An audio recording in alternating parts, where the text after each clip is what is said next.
Welcome to NICU Stories.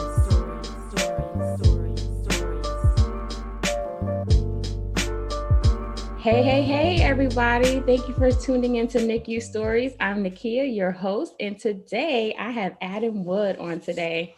Woo! Our first NICU dad, and I'm so excited. Not too often do we hear about parenting situations from the dad perspective, especially the NICU. It's always the moms that we always see in and out the NICU, sitting at the bassinets or sitting at the isolates. And today we have the perspective of the dad. So, hi, Adam. How are Hi, you? that I'm great. And thanks for having me on and being your very first NICU data. It's quite an honor to be on. So I I appreciate thank that. you. I thank you. One day I'm gonna get my husband on. He stopped being shy. Well, So maybe it'll help them. I know maybe it's to give some inspiration, right? So tell me about your experience. We all want to hear in this NICU world the dad's perspective of the NICU. Thanks.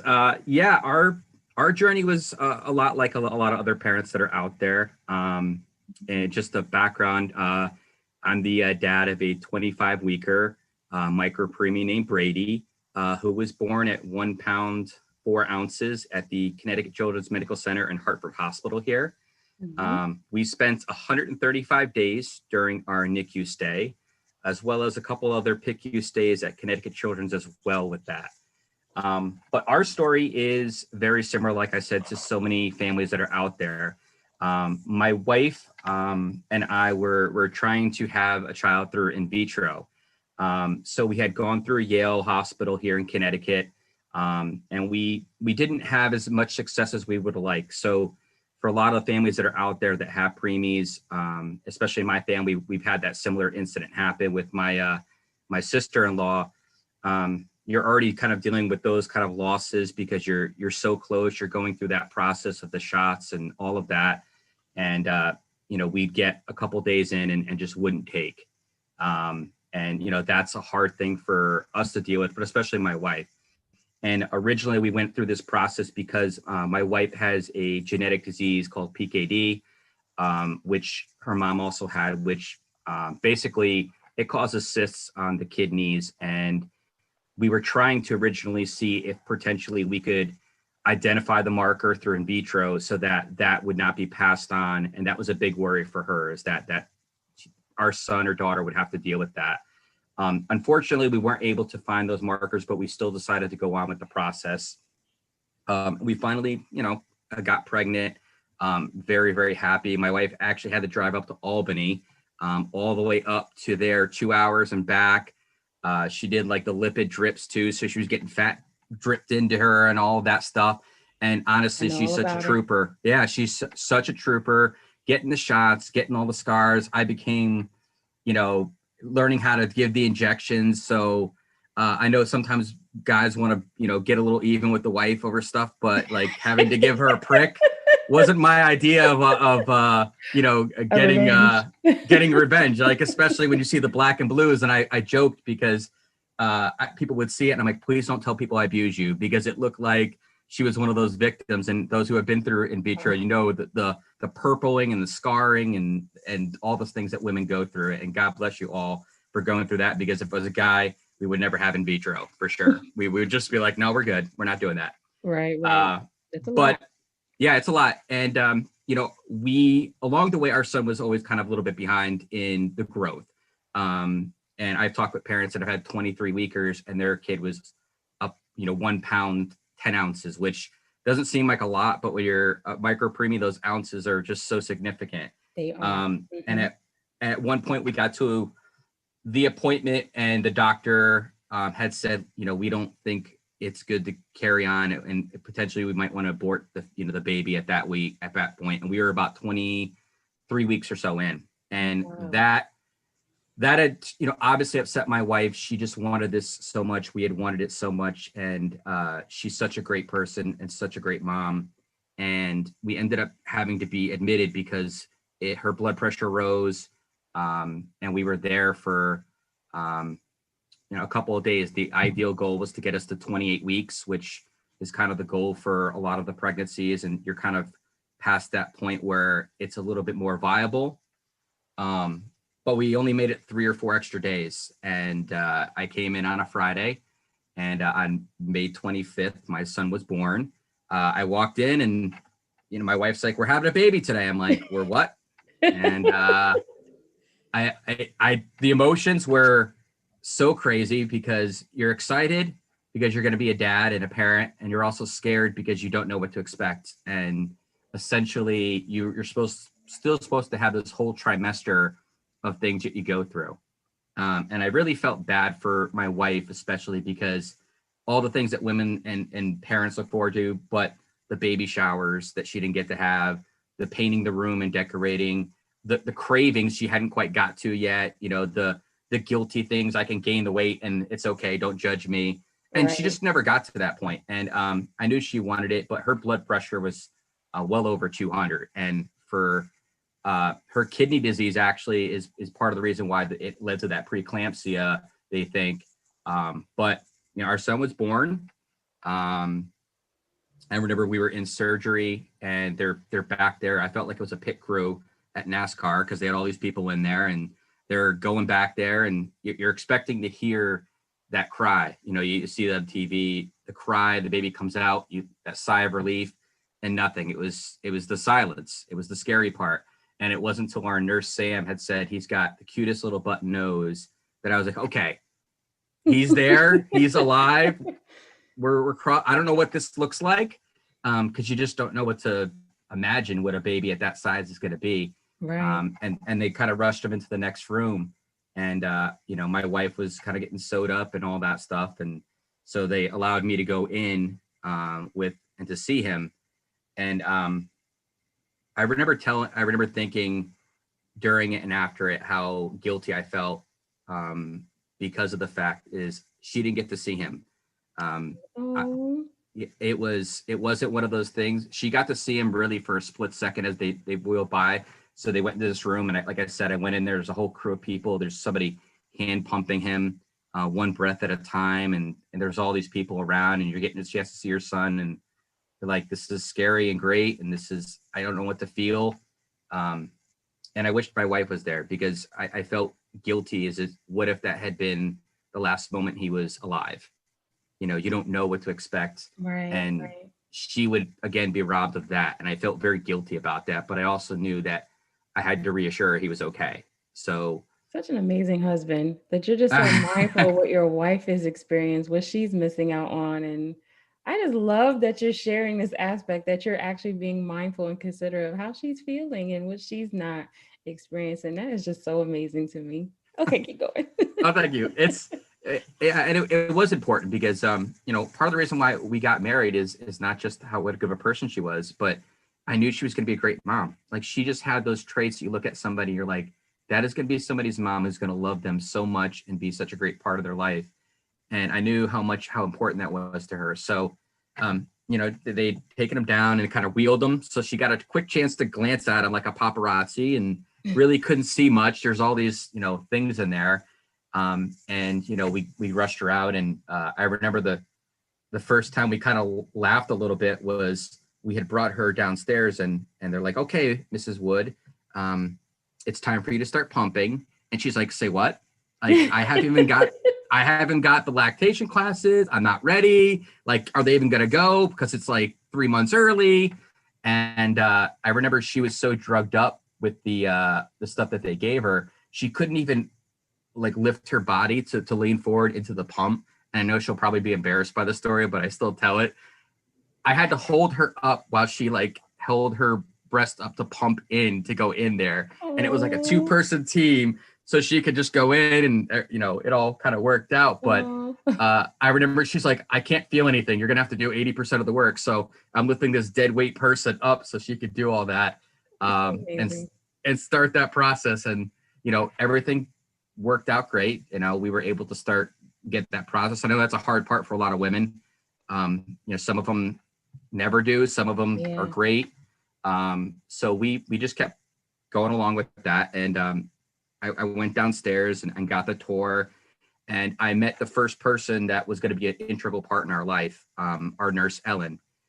She was a woman of God. She had been in the NICU for over 20 years. And she gave me the full run, everything, showed me around, eased my thing, and allowed me to kind of see our son and to see all the wires and the lights, and everything was just very overwhelming, and to see him and this little body and this little hand and everything. It was just like he was the most adorable and ugliest kid I'd ever seen, because his feet were like ET feet. Like, imagine if somebody had lost it. It kind of looked like when somebody loses a lot of weight, but they have that body fat that hasn't grown in. Like, he had all the skin. It's just like, are you gonna grow into that? And that's hilarious. I was like, and you can't even see their eyes; they're covered up. So I'm just kind of looking in and seeing what to expect, because again, you the books and look at the baby, you see like these little illustrations, and to see it live and to see something that God never intended you to see, but you get to see that. Get a chance to see it, right? And from that day on, it just changed my perspective on life in general. On the way I view life and the sanctity and the sacredness of life and everything, because seeing that and having that little hand touch you, like, I don't know how, you couldn't be touched by that. But, right. He was doing well. He was on, oxygen quite a bit. And, my wife got to come down, and I remember it was like somebody who didn't know how to react and didn't know what to say and what to do. Like when somebody tells you that they have a terminal disease and you don't know how to respond. Yeah. Do I say, I'm sorry? Do I say, I hug you? Do I say nothing? And, she was able to be there and see him. And I remember that first hold, it was just like putting your hands on that baby, and my whole hand covered his body. And, his little hand kind of reaching up and grabbing your finger.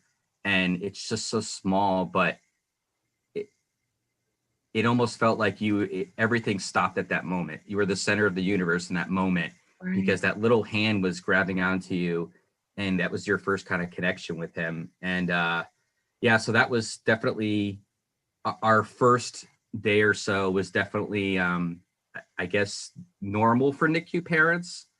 And then the kind of rest of the journey is a different story, and where that ended. Right. So how was the entire NICU experience? Because you said he was there for, how long was he in the NICU? 135 days. Yeah. Tell us how that was, that journey. It was as a long journey. They always make the analogy, it's like a roller coaster, and it's like a roller coaster on steroids. And you get to learn things you never thought you could learn. I felt like, we were very invested. We both took time off to be there, and we were there every day, 10, 12 hours a day, reading, having our hands on him. It would get to the point where I would go numb and my hands just keeping on there, but I wouldn't raise it up because I'm looking at those numbers, the O2, you're looking at the stats. Right. 92, 95, you take your hands off, he dips. Like you become superstitious. Like, I wore this shirt. I'm wearing this shirt today because his stats were great, and he must love this shirt. He must love it. I don't know what it is. You become a different person, and every day was different. You'd walk through the doors, and you do your scrub up, and you walk through, and you're like, all right, everything's gonna be good. Walk around the corner, and you could just tell by like the nurse, her reaction, how the night went, and he had chronic lung disease. He was on the oscillator. He was on nitrous blend, 100% oxygen. He had the steroids to look at. You look at the pictures, he actually was released out of the NICU at 5 pounds. But if you were to look at the pictures, because of all this, the medical, the steroids, the fluids that these kids go into, he blew up like he was a 10-pound kid looking. And it was crazy, because you're like, oh, how big is he in this picture? Oh, that's like 3 pounds. You're like, are you sure it's not like 7? Because he became like the Stay Puft Marshmallow Man. Like seriously, like he just blew up. You're like, is that my kid? Yeah, he went from this little thing to like 2 days later, and they're telling me, no, he didn't gain any ounces. Like, how not? Like he looks like he ate a whole nother kid. And they're like, no, he didn't, Mr. What I assure you, he did not gain that. And I think for a lot of parents that Getting that 2-pound mark is like, especially when you have the very small children, bam, you hit that 2-pound mark. You're celebrating those inches and miles so Yes. much more. It's Mm-hmm. not like, oh, he's walking or she's walking. You celebrate the most trivial things. Like they're not in Waking. that micro tiny diaper, I the tiny, and know. you see these diapers, you're like, how does that work? And those And tiny little beanies that they wear, like oh, they started graduating even the time. I have my daughters, I kept them. I was like, these yeah. things are so tiny. And I kept each stage that she was going through so you can see just how gradually she was growing. Yeah, and this first little poops were like little seeds, and you're like, "What is this?" You're like, this is poop." Like, no, it's not. This looks like a seed. Like, what are you giving this kid? Is he a vegan already? So, um, but we got through that. There were some dark days where you kind of look at each other and you say, "I need you to be the rock. I need you today." And I think that's an important part of the journey with parents that are going in there is, you need to let each other know when you're having a rough day and say, I need you to just step it up today. I need you to hold me up. This is a day I'm having a real character building day, and it's a Good. lot of character building in the NICU. And, your spouse has got to do that. They got to step up. They got to lead the rounds and ask the questions and allow you to sit back and do whatever you need to do. And, he was doing well, but there was one day where we almost lost him. They had to bag him, and I had to come to the hospital, and I remember that day for the rest of my life. I'd never been so scared any other day in my life. I've been to Afghanistan, Iraq. I've been all over the world in my career in the military, and I was never scared as it was that day because they were bagging him. There was a team. They had these blockers and blinders up, and my in-laws are there, and my wife is there crying, and the nurse is looking at me, and I'm just hanging over the isolette.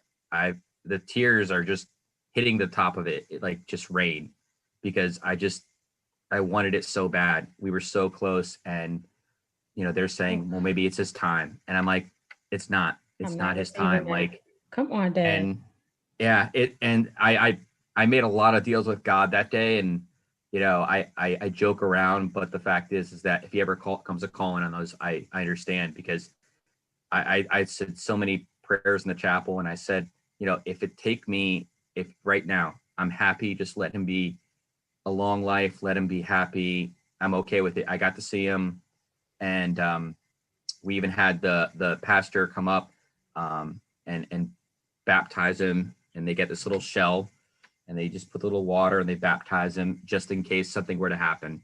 And that was the turning point.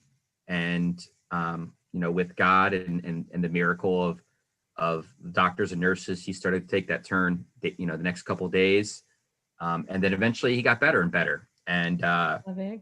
God is so amazing. he really is. And I my dad, I we talked about before the show today, but he's a man of faith. And I remember him saying to me, I see you with your son playing with him, and you're happy and all of that. I've had dreams. And I remember saying, like, that's great, but I wish I could see that. Like, it's hard to feel that way. And I felt guilty I didn't feel that way. But his confidence allowed me to get through some of the days as well. But it's so hard when you're in there, because you want to be cut off from the world, but you don't want to be cut off from the world. Right, right. You get the text messages coming in from all the families, and you're trying to keep them updated, and it's such a back and forth. I mean, we didn't let people know he was alive till about 3 months after he was born. Oh, wow. So I mean, we were so back and forth those first few months that we did not want to jinx anything, because we just were like, okay, and the less people that know other than immediate family, the less updates we have to give and to have to Yeah, relive that day, that because you're part. reliving everything, the good and the bad. But he eventually got to go home. We had a G2, which has actually been really beneficial for everything. Went home on oxygen for a bit, and then eventually was able to wean off that. And we even had to get the helmet. His head was so flat, so we ended up having to get these little helmets The and CPAP do all head that. that they Yeah, sold in the NICU, the CPAP head. yeah. So I mean, he had laid so much on his back in the beginning. So, thankfully it actually did a really great job with fixing that. So, Oh, good. um, the first year was like, I felt like appointment after appointment after appointment. Every week was like appointment. And then you're coming in with your oxygen and your O2 monitor. And it's like, man, like there's a lot of stuff to go do this. And it's a 2-person team. You're working together. Like you got the Right. oxygen. I got this. That's a lot. Uh, yeah. And we did a lot of it alone because I joke around people. We were doing the COVID seclusion before it was cool, before it was all trending. So we spent that first year. It was like, no, nobody's coming in. Like, That's it. don't even breathe on my child. Yeah. Don't even I don't come even in say this look. direction. Don't even send me like an emoji. That's about it. That's all you can do. So Now, is he still on the G2, the feeding tube? he is still on it. We haven't used it, thankfully, in about a year since last February. So he's taken to it. He had a crappy suck, as they say. He just didn't want to take the bottles as often. So it was really a blessing in disguise. While it could be a pain in the butt, I think a lot of families, when they hear that, they're like, oh, but honestly, it allowed us to, especially when they're sick and they get colds and they don't want to eat, you got to He pack still on did those it. calories. Yeah, Yeah. So you that's a can good point. you can give your medicine, you can put them on overnight. Then you become like an old hand at it. You start learning tricks and stuff, and you get excited about, oh, I learned if I hold it up on this angle, it actually, the milk goes quicker and I can do this. And you find all these little tricks that you didn't think you'd ever learn as a parent. And we had this whole command center set up with all his meds and pre-syringes and all that stuff out. So uh, we talked about, we're like, how did we do that? And I think you go into like the survival mode and you're just doing it. And then eventually you come off of it and then you're just exhausted because you finally get a chance to just kind of let loose a little bit and relax. You get Hmm. to have that, ah, Right, right, right. I love that you find just the silver lining and just the blessing in, like, you don't look at it from the cup halfway empty. You're looking at all of this experience from the cup halfway full. And I like how you're looking at the positive aspect, because a lot of parents, you're right, they're like, oh, I gotta go to this G tube. And you're like, man, this is actually a blessing in disguise. And I love how yeah, you made, you just looked at every aspect of this experience, like from the brighter side, and just the sacrifices that you have made, for your own self and your child and your wife. Like, I'm just so blown away by your story and just your heart. Like, I just think it's so full and just so huge, just the way you process things and you're processing life in general and people. Like, I love it. I think it's just thank so you. incredible. Thank you. Thank you. I appreciate that. So now you said that so he's home and he was doing well. And then what transpired from this experience? Well, one, I have a new perspective on life in general. To see my son at almost 3 now, actual, not adjusted. So all those parents out there know that whole conversion and how to explain that to people. Right, right. Um, but to see him now and just the personality, who he is, you almost forget about all the things that you went through. But I don't want to ever forget it because that experience has allowed me to appreciate him and things in life more because you went through so much. I always want to look back at those pictures. And while it's happy sometimes to look back at some of those things and say, it could be worse. Look what we went through. Look what we Exactly. got through. He's here. And I'm blessed to have an amazing kid who makes me a better person every day just by being around him. So, um, as a result of that, I'm one of those people that loves to be involved and help fix things. During our PICU stay, which was we had RSV about a year after that, and he was in there for a bit. We had a different experience. It was a little bit more rough, and there were some things I didn't like about how they handled it, and so I decided to get involved on the Family Advisory Council boards, so that parents don't have to deal with that because not every parent wants to be that voice or is comfortable with that. But I've had no problems with arguing with doctors over things I believe when it comes to my son and our family. But it also during COVID allowed me to write a children's book. So Yay. yes, so I look at everything through a lot of things. I deal with pain and trauma and just in general life with a sense of humor. It got me through rough times in the military, and I think guys in general that's a lot of them tend to use sarcasm or sense of humor to deal with those sort of things. So I wrote the book called Our Preemie Adventure, which is going to be out in the next couple of months through Fulton Books. So I completely, funded the project myself. I drew out a lot of the illustrations and the formatting of what I wanted to have. But the book takes a humorous and heartwarming look at the day-to-day life of preemies and their families. It's not just a book to me to read to your preemie.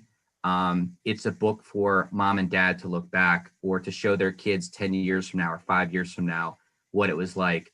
And I remember being in the NICU reading so many books to my son, but nothing was really for like preemies. You have the traditional Dr. Seuss and all these other great books, but nothing that captured our experience. And I think with families that are in that unique experience, they want their voice heard. They want something for them. And a lot of the things that are out there are from families who went through an experience like yourself. You created this platform for people.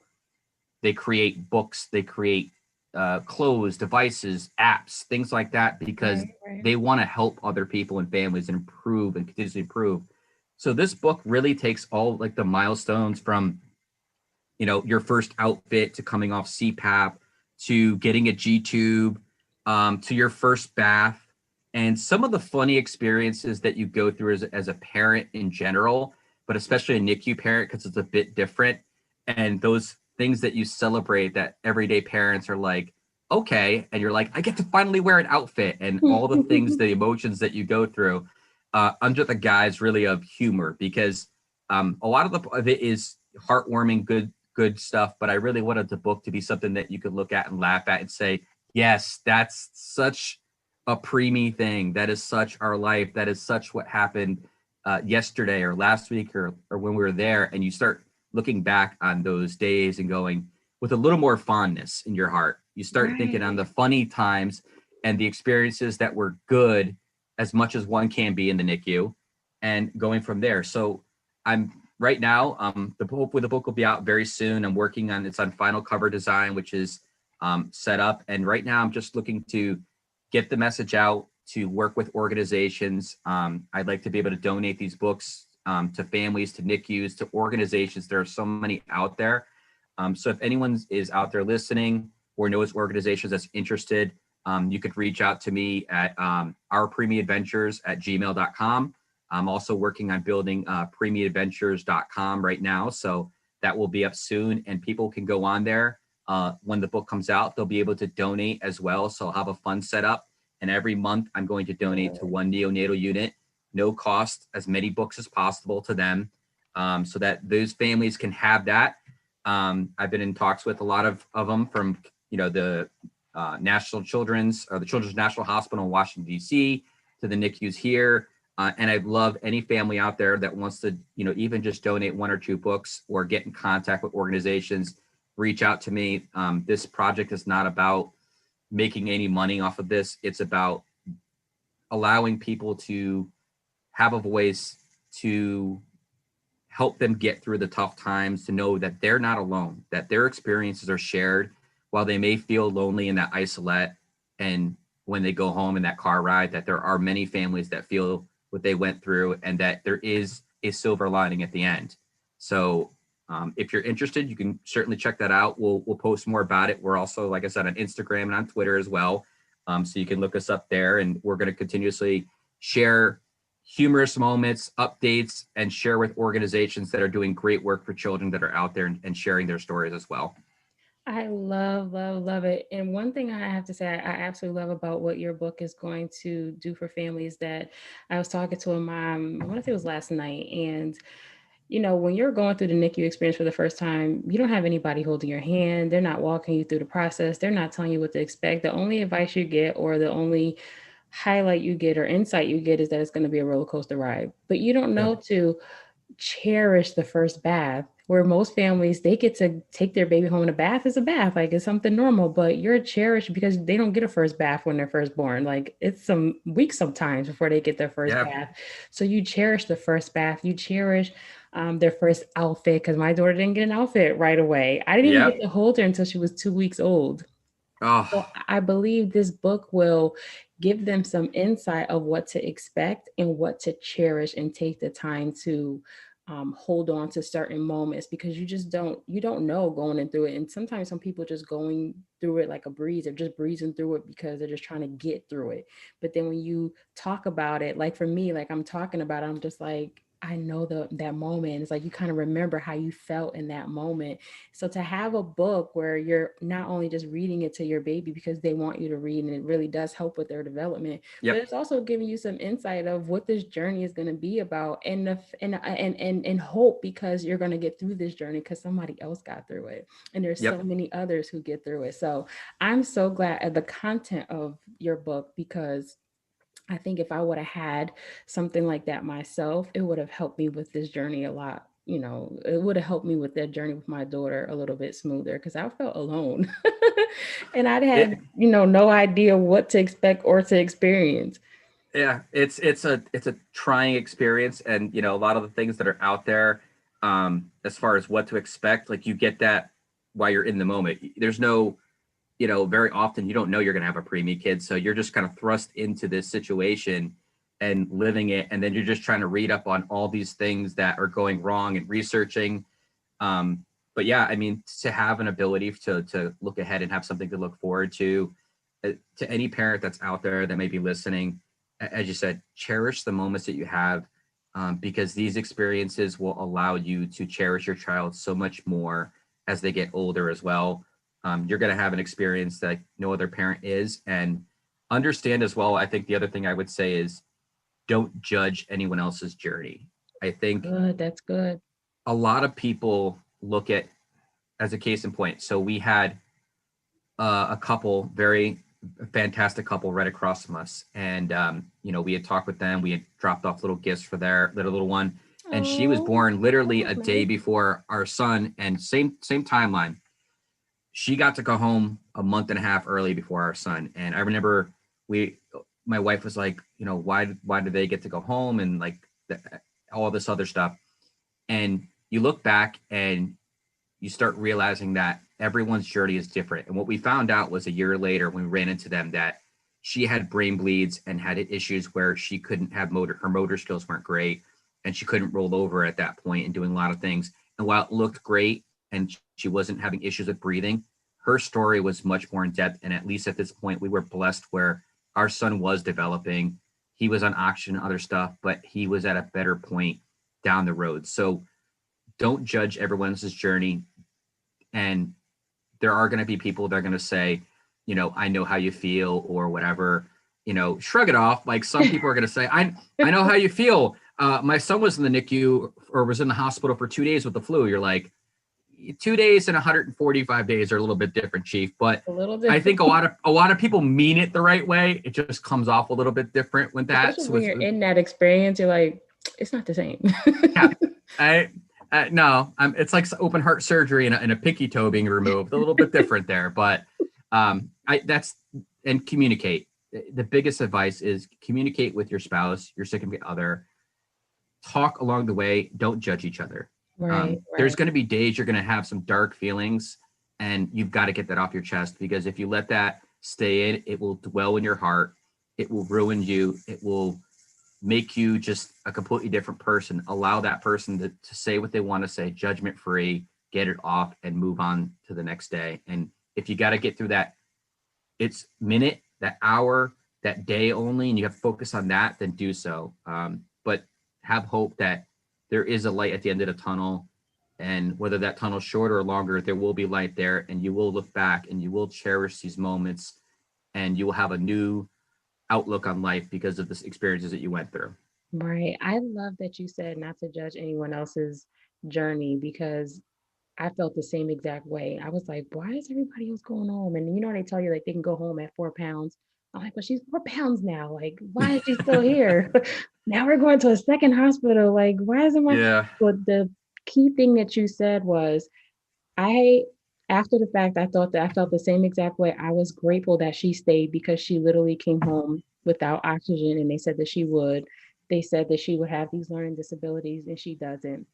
And I Great. thank God, because I'm like, had she come home earlier, she would have come home with oxygen. She would have come home with all sorts of issues. So she had to stay to fully develop and be healed. So I did the same exact thing. I was just like, come on, like, why they get to go home? Like, why?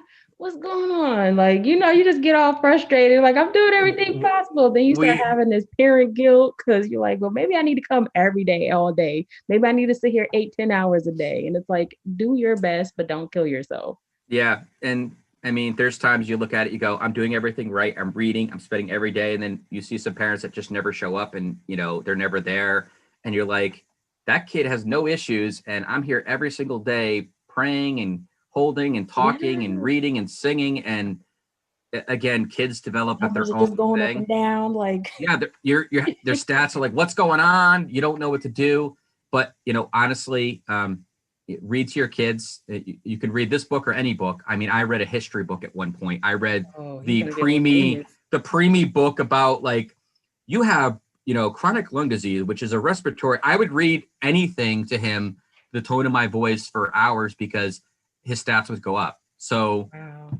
I encourage reading to your kid throughout the process. Absolutely. My son is now a bookworm. He literally goes to bed with 5 or 6 books, and I walk in and he's reading to himself and the animals now. So I How old is encourage he? parents. He's almost 3. He can go up to 20 now and count to 20. Does his whole alphabet.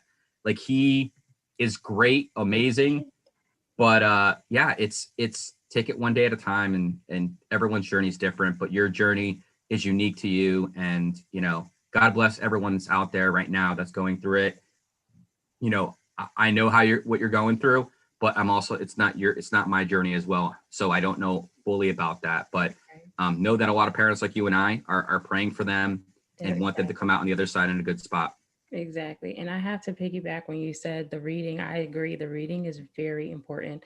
I read the Bible to my daughter the whole time. I said, we're going to read anything, we're going to read the word. And Yeah, I noticed a difference in her cognitive thinking, and I also noticed a difference in how she was able to pick up reading very quickly.